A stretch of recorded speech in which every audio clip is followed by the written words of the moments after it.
Salut à tous, c'est Fab et des Garmates sur ma chaîne et cette semaine c'est réservé à Superman. Et oui, hein, avec la sortie 2025 du film, j'en ai parlé sur la chaîne. Et puis cette semaine j'avais envie de parler de d'autres supports Superman. Donc on a parlé de Returns qui est disponible sur la chaîne et là un autre film, Man of Steel. Donc réalisé par Zack Snyder, ce film était là pour lancer un univers d'ici, un univers partagé. Donc le choix avait été fait de commencer l'univers par Superman. Et donc là, avec Henry Cavill pour endosser la cape. Que dire ouais, j'adore. J'adore forcément ce film. Déjà, le côté émotion. Déjà, le côté entre le lien entre Clark et ses parents, donc Jonathan et Martha. Donc Jonathan joué aussi par Kevin Costner. J'adore toujours les scènes que quand justement, aussi bien quand Clark est adulte et que Clark est enfant. Donc il y a beaucoup de liens justement. Tu verras quand tu dis plein de phrases comme quoi que tu choisiras, que tu fasses du bon ou des mauvais choix, tu changeras le monde. Voilà, donc ça va aussi le fait que quand le monde va découvrir tes capacités, ça va remettre tout à plat, les religions, tout ça. Donc c'est très très beau. Même le lien qu'il a avec Jor-El. Donc aussi, que dire que le rôle de Jor-El, Russell Crowe. Donc c'est ça qui a été bon aussi. Je trouve que les personnages à la base secondaire, c'était des grands acteurs. Et que Henry Cavill s'est vraiment aussi révélé en tant que Superman. Donc ça aussi, ça a été très bien joué. Donc même quand tu vois Perry White, tout ça, c'était vraiment des grands acteurs. Donc le lien aussi justement avec Jor-El, justement, qui lui explique le pourquoi du comment. Justement, on a le début, c'était très intéressant sur Krypton. Le côté science-fiction est vraiment très bien développé. Déjà, l'arc sur Krypton. Donc Krypton qui est condamné. Et justement, on a les parents, donc, qui, pour sauver leur enfant, il n'y a qu'un moyen, c'est de l'envoyer sur une autre planète et qu'ils ont choisi la planète Terre. Et donc, on a même le coup d'état de Zod. Donc, ça, c'est vraiment très très bon côté science-fiction. Il a une espèce de dragon kryptonien, Jor-El. Donc, toutes ces scènes-là, c'est vraiment excellent. Même le côté des explosions de Krypton, tout ça, c'est vraiment très bien fait. Là-dessus, il n'y a rien à dire. Et d'ailleurs, les flashbacks quand Clark est enfant, c'est très bien mené aussi, je trouve.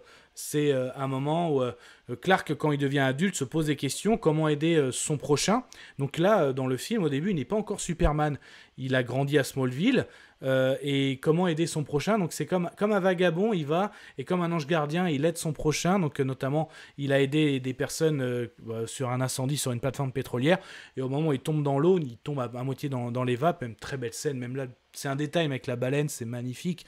Et là, il repense à justement quand il était enfant, donc en fait il est dans ses pensées, et c'est nous, spectateurs, on découvre. Déjà, j'adore quand Clark petit découvre ses pouvoirs. Donc à l'école, il entend trop, il voit à travers, il voit les squelettes, il est apeuré, il se cache dans un placard, même quand la maman lui dit, pour lui, même Clark dit à sa maman, le monde est trop grand pour moi, maman. Sa mère lui dit, rétrécis-le. Regarde, comme si elle lui donne l'image par rapport à l'île, viens me rejoindre, mais qu'est-ce qui décloche chez moi, maman, et lui dire. Là, ça fait un lien, parce que tu vois, on sait que c'est super héroïque, on sait que c'est pas réel, voilà, c'est qu'un film. Mais là, tu vois, t'as beaucoup d'enfants qui se posent des questions, pourquoi je suis différent par rapport à ci, par rapport à ça. Et là, même le Superman arrive à parler de ça, justement, même de la différence. Et ça, c'est des valeurs que je trouve avec Superman. Ça, c'est vraiment très, très bon. Et l'autre, justement, quand il voit un bus pour enfants, ça refait le flashback, un des premiers sauvetages où des gens l'ont vu, c'est quand justement son bus scolaire, il était dedans, est tombé d'un pont, et normalement tout le monde était condamné, mais grâce à lui, il a sauvé tout le monde de la noyade, mais là il a été vu, et c'est là que justement des gens ont dit à son père Jonathan, et c'est là que Jonathan a dit, là, ça doit rester secret, et c'est là qu'il a redit tous ces mots, voilà, quand le monde a découvert, et c'est là justement que Jonathan a fait découvert aussi le vaisseau. Tu ne viens pas de Terre, en tout cas tu n'es pas de Terre. Là, c'est très beau aussi, mais si je peux continuer à faire comme si j'étais ton fils, mais tu es mon fils. Mais quelque part, tu as quelqu'un qui t'a donné la vie. Tout ça, ça me donne toujours la larme, hein, quand je vois ces scènes-là. Je trouve ça excellent. Donc du coup, Clark a des révélations. Il arrive à découvrir un vieux vaisseau kryptonien, hein, parce que c'est là comme ça aussi qu'il arrive à découvrir une intelligence artificielle avec un petit peu les souvenirs de Jor-El, de son père, qui lui a expliqué. Et c'est pour ça qu'il rentre aussi. Ça peut faire penser à Returns. Il rentre, il voit sa mère et il dit justement, j'ai découvert d'où je viens, sa planète, tout ça. Et en fait, tout en découvrant ça, en fait, en ouvrant, en allumant ce vaisseau, ça ça a déclenché parce que notamment juste avant le coup d'État, ça n'a pas marché pour Zod et on va dire ses fidèles. Ils ont été condamnés, mais entre-temps d'être condamnés, ils ont été mis dans des capsules et la Krypton a bien été détruit, hein, bien sûr, je confirme. Et dans ces capsules, ils ont réussi à survivre et là, ils ont détecté justement l'appel, le signal qui vient de la Terre de ce vaisseau et ils ont même découvert que justement le fils des L a bien été envoyé là-bas. Donc là, on a comme un super film de science-fiction où justement vous n'êtes pas seul, c'est envoyé sur les écrans, la tension, tout ça, c'est vraiment très très bon. Le côté SF est vraiment très bien développé dans ce Man of Steel, je trouve. Donc là, Zod ordonne à la Terre, livrez-nous celui qui est différent, il vit parmi vous. C'est la première chose, mais les Terriens ne savent pas qui c'est, sauf Lois Lane qui a fait son enquête, la fameuse Lois. Et oui, donc ça aussi, le lien est très bon justement. Superman, après être allé voir, on va dire, le prêtre de Smallville, je pense que de ce Smallville, il endosse le costume qu'il a eu par le biais de son père, oui, hein, et on va dire ça. Et là, oui, c'est là qu'on le voit en tant que... Avec le costume, on ne l'appelle pas encore Superman, c'est au moment de l'interrogatoire, il avait demandé, parce que Lois avait été capturée, parce que tout le monde avait dit que tout le monde, Lois sait qui c'est, Lois sait qui c'est, donc Lois a été capturée par le FBI. Lui, il se rend, il leur donne déjà que Lois a libéré. Donc ils ont un petit entretien, et à un moment elle allait le dire, pourquoi pas pour... Parce qu'elle allait dire, c'est quoi ce S? Ce n'est pas un S, c'est le symbole des L, l'espoir. Elle allait dire, elle a été coupée en fait quand elle allait dire Superman.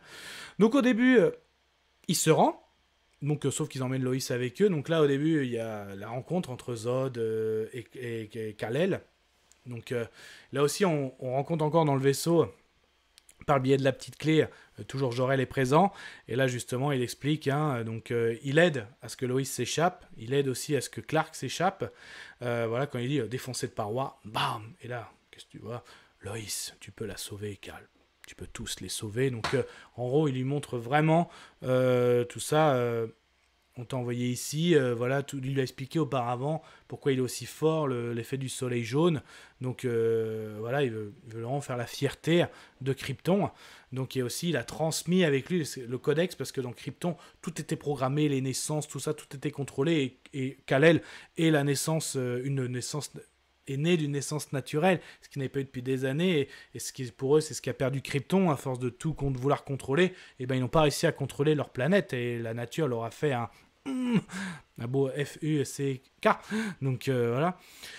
Et donc là, forcément, Zod n'est pas content, donc là, il va attaquer, donc lui, il veut refaire Krypton, donc avec, pareil, toujours le côté SF très bien développé par rapport à deux appareils, il veut transformer la planète en Krypton, donc là, on a même le côté un peu SF catastrophe, film catastrophe, donc là, voilà, ces appareils émettent des ondes pour que la gravité soit similaire à celle de Krypton, donc là, il faut très vite attaquer, donc là, il y a un plan qui est fait avec le fameux vaisseau de Clark, bien sûr, et aussi Superman qui veut, en gros, s'occuper du côté de la machine, et le vaisseau doit s'occuper de l'autre. Ils y arrivent, même s'il y a un duel qui fait peur penser un peu à Brainiac, d'ailleurs, quand Superman veut attaquer, détruire la machine, t'as comme des bras qui sortent, et même le côté où il donne tout, il donne vraiment la puissance, c'est incroyable. Et même juste avant, en parlant de puissance, le combat contre les Kryptoriens, quelle puissance là entre ces Kryptoniens, l'un des premiers gros combats que... Voilà, ça devient Superman. Même le côté tactique des militaires, hein, voilà, de l'armée, c'est vraiment très bien fait, là, digne d'un super film militaire. Quand tu les vois arriver, le côté avec les avions, tout ça, mais quand ils communiquent, Targan, tout ça, colis envoyés. Mais vraiment, c'est très bien écrit, hein. J'adore le côté SF, j'adore le côté super-héroïque, j'adore le côté militaire, j'adore dans ce film les acteurs. Le côté aussi, l'impact, si vraiment on avait quelqu'un qui avait super pouvoir qui arrivait dans d'autres mondes. Tout ça, j'adore. Le côté émotion, voilà, entre Clark et son père, Kal-El et son père. Donc, tout ça, j'adore. Ce qui nous mène aussi à un duel final, Zod contre... Et là, c'est vraiment le côté... Voilà, comme il dit, Krypton a eu sa chance en détruisant les machines. Là, tu ne peux pas faire un génocide de la Terre. Et voilà, ça va aller jusque... Tu les aimes, les Terriens, mais il est prêt à tuer des Terriens, Zod. Et Superman n'a pas le choix que de tuer un de ses semblables pour faire un choix. Voilà, c'est vraiment le défenseur de la Terre. Et avec les Easter eggs, on voyait que dans les combats, un camion LexCorp, un satellite Wayne Enterprise. Donc tout ça ça a bien mené à un univers partagé. Après, ça a mené à Batman vs Superman, la formation de la Justice League. Donc oui, pour moi, j'adore. C'est mon film Superman préféré. Je pense que vous l'aviez deviné, mais j'avais vraiment envie de vous partager ça. Prenez soin de vous, Kenavo. Je vous souhaite une agréable soirée. Désolé pour le bordel. Au revoir.